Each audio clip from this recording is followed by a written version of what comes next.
আসসালামু আলাইকুম, কেমন আছেন সবাই? আশা করি ভালো আছে, সুস্থ আছে। শুক্রবার ছুটির দিন, আমরা চলে যাব, নামাজ পড়তে যাচ্ছি। আরিফ শাকিল সামনে আগে আগে যাচ্ছে, হেঁটে গেছি আমরা। হাঁটতে হাঁটতে আমরা চলে এলাম মসজিদের ভেতরে ঢুকে গেলাম।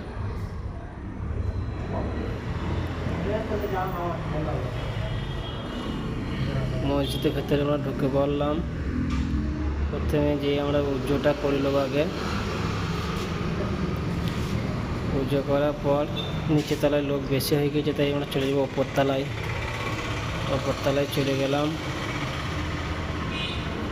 ওপরতলায় পৌঁছে গেছি।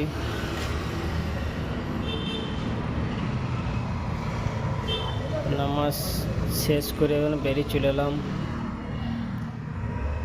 রুমে যাচ্ছি।